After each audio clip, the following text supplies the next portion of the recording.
Hello, I'm Sarthak Bhagat, an undergrad student at IIIT Delhi, and this work was done under the supervision of my advisor, Dr. P.B. Sujit. The title of the paper that I'm going to present is UAV Target Tracking in Urban Environments Using Deep Reinforcement Learning. In this work, we aim to design a target tracking algorithm for UAVs specifically designed for urban environments that allows it to persistently track down a target maneuvering randomly in a road network in the presence of obstacles. The task of target tracking involves a given ground vehicle randomly moving in a network of roads with obstacles of varying sizes present in the environment. We intend to persistently track down this target vehicle using a UAV that has limited field of view while avoiding collision as well as obstruction from these obstacles. The task requires the UAV to ensure that the target remains within the field of view of the UAV for as long as possible. Here, we list the previous works that have tried to perform the task of target tracking. Zhao et al. Developed a vision-based algorithm based on YOLO to detect a target in an urban environment, but this environment lacked obstacles. Vantabi and Fabiani developed an optimal guidance framework for tracking of a target in an urban environment, but this approach requires target tracking model. Zhang et al. Developed a deep reinforcement learning technique for camera to track the target under different aspect ratios, but there was no urban environment involved. There have been several approaches that have tried to perform this task of target tracking, but to the best of our knowledge, our approach is the first to cater to all of the following constraints. Limited field of view of the UAV. We constrain the vision of the UAV to a circle, radius of which is a function of altitude of the UAV. We call this circle field of view of the UAV.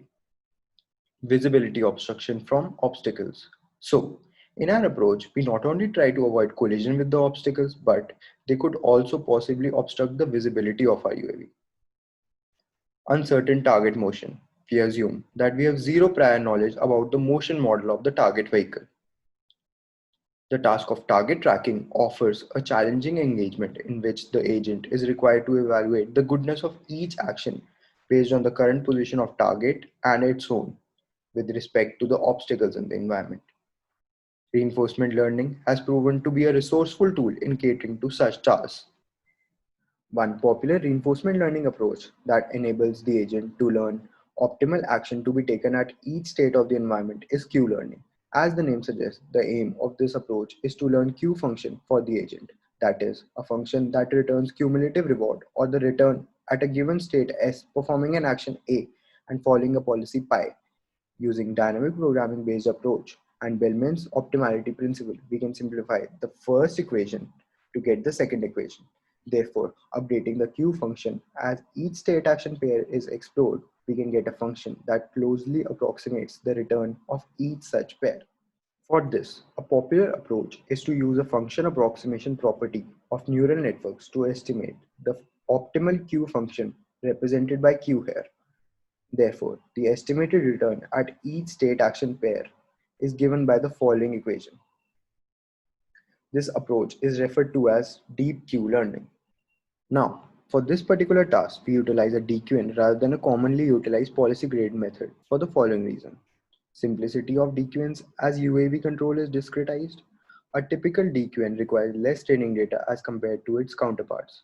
DQN does not exhibit property of overestimation. Convergence of DQN and its derivatives like DDQN is more stable in comparison to policy gradient methods. And lastly, policy gradient methods often suffer from high variance in estimating the gradient of expectation of the return. For solving a problem, we define the position of UAV and target in the following way. We also assume that the altitude of the UAV can lie between HD min and HD max.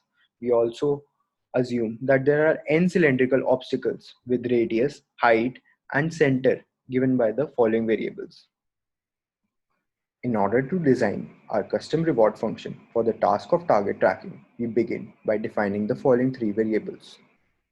The collision variable, that is true when the distance between the center of the obstacle and the UAV goes below its radius. The UAV shall avoid such a situation, therefore, shall obtain a highly negative reward on colliding. Obstruction variable, That is true when the line joining the target and the UAV intersects with the obstacle. In such scenarios, the vision of the UAV is obstructed due to the obstacle, and therefore, such a situation should always be penalized with a negative reward. Visibility variable.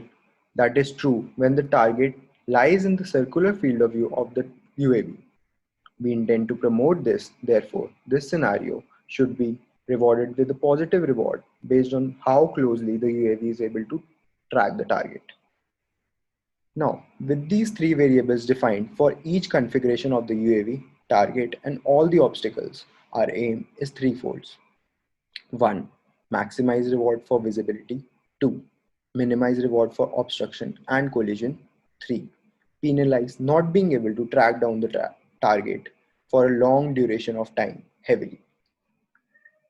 In order to satisfy all the constraints, we define the reward function using an algorithm. The algorithm takes the current state of the UAV as input along with the positions of obstacles and the target. We check the value of the three variables that we defined earlier. We first check the value of the two variables of collision and obstruction for each obstacle. Now, if the collision variable is true, we return a large negative value RC. Else, we check the value of the obstruction variable. If that is true, we return a negative reward of Ri. But if both these values are false, we check the value of the visibility variable.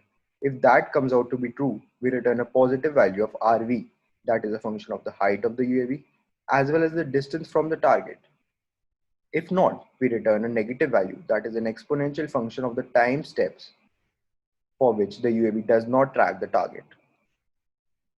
In order to avoid forgetting the learned environment configuration and simultaneously learning about the current position of the target relative to itself, we propose decreasing the probability with which the agent explores as episode progresses. The probability decreases exponentially. This way, our agent is able to explore the environment in the beginning and as training progresses, gain sufficient confidence to exploit the learned queue function. Here, I would like to explain the concept of search space with a simple illustration. We depict state space using a 5x5 grid, where red boxes represent the unexplored states, while green ones represent the ones explored by the agent. Let us say that we begin with each state unexplored and obtain the target trajectory as illustrated in the first figure. As our agent tries to replicate the trajectory of the target, we observe that on reaching one of the extremities of the grid, it recursively receives the same action due to the initial reward bias at these states, leading to a to and fro motion of the agent. This leads to the agent learning a suboptimal policy. To avoid this, we propose search space exploration. We define T and V as the number of consecutive time steps for which the agent is unable to view the target. We define search space as the state of the agent when it is unable to view the target for a duration of time greater than a threshold. So, when an agent is in search space, we use a different policy as the one defined earlier.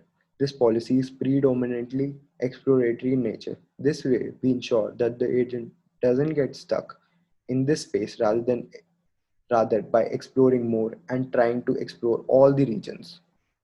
Due to the dynamic nature of this task, we intend to learn a model that continues to learn about the environment by utilizing the knowledge gained in the prior episodes in order to track the target. We ensure that our model does not forget the previously learned queue function and simply updates it based on the current reward received. Therefore, in a way, our model never stops learning. In order to evaluate models' response to changes in the environment, we perform curriculum learning. We train our approach for a set of obstacles at random locations. Then, after substantial training, we change the location or the number or both. We then perform minor fine tuning on our model and evaluate the performance on the new environment. Next, we present the qualitative evaluation of our approach. We evaluate the efficacy of our approach qualitatively by plotting the trajectory of our UAV along with the target's original trajectory in 2D as well as 3D. We present two scenarios for the same. Case 1, depicted in figure 1, in which the maximum height attainable by the UAV is below the maximum height of any of these obstacles. In this case, varying the height doesn't aid the UAV to avoid the obstacle. Therefore, it has to avoid it in 2D altogether. And case 2, depicted by the two plots in figure 2, in which the maximum height attainable by the UAV is more than the maximum height of either of these obstacles. Therefore, in this case, our UAV can not only avoid the obstacle in 2D, but also go over it by varying its altitude. Now, we come to the experimentation using a diverse set of three quantitative metrics. We employ the following metrics for evaluation: average distance, average of the Euclidean distance between the target and the UAV. We expect this to decrease over episodes as the UAV should be able to follow the target more closely. Average time, average number of time steps for which the target lies in the field of view of the UAV. We expect this to increase as the UAV should be able to view the target for a longer duration of time. Average reward, average of the reward received by the UAV in an episode. We expect it to increase as well, as the UAV should ensure that it follows the target closely, therefore receiving a higher positive reward. As the plots in the slide suggest, our approach converges well in practice, and we obtain expected results in terms of these three metrics. The average distance decreases over the episodes, while the average time and reward both increase over episodes during the training process. Lastly, we also evaluate the curriculum learning framework on our approach in a quantitative as well as qualitative manner. In this slide, we depict the performance in terms of the previously defined metrics when the model is directly trained on the environment and compare it to the values achieved when, instead of completely training, we train the model on the environment with less obstacles and fine-tune it for more obstacles. As demonstrated in the table, the performance achieved by the approach with the curriculum learning framework is close to the one we achieved on training the model for a particular environment. This justifies our claim for the model being adaptable to changes in the environment and therefore is more appropriate for an urban environment where typically the environment is also dynamic besides the target. Here we depict the video to demonstrate the curriculum training framework for our model. The simulator looks something like this. Here, the red square represents the UAV, the yellow square represents the target to be followed, the green circles represent the obstacles, and the big blue circle represents the field of view.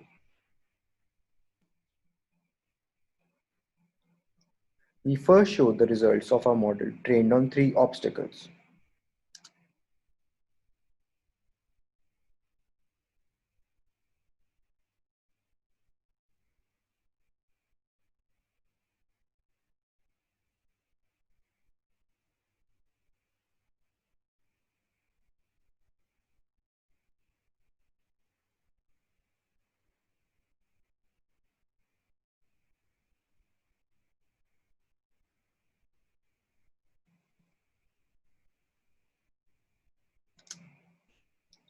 As you could clearly see, the UAV persistently follows the target vehicle by ensuring it lies within its field of view while avoiding obstacles in its path. Now, we take the same environment on which we train our model with three obstacles and add two more obstacles to it. Now, we fine tune the model on the newly obtained environment instead of completely training on it. Then we evaluate this model.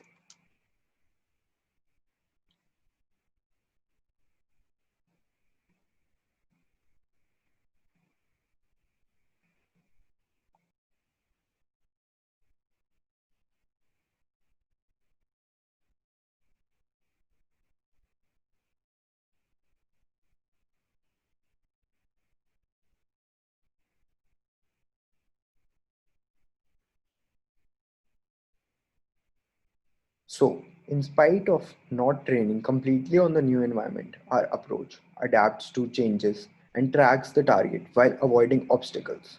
Therefore, our approach is adaptable to changes in the environment, thus making it more suitable to the real world setting. Finally, to conclude, in this paper, we present a deep Q learning based approach to target tracking using a UAV in an urban environment setting, and we name it as TFDQN. As justified by our extensive qualitative as well as quantitative experiments, this approach is successful in allowing the UAV to persistently track a randomly maneuvering target. Our approach is computationally simple and easy to implement. Additionally, the simulation results show that the vehicle is able to track the target in 3D persistently, besides avoiding the obstacles in the path. Coming to the future works, we intend to validate the approach on a quadrotor with simple vision-based system to detect the target. We also would like to extend for multiple UAV agents to follow multiple targets by collaborating amongst each other. We could also extend the approach for fixed wing UAV that poses kinematic constraints. Thank you for listening.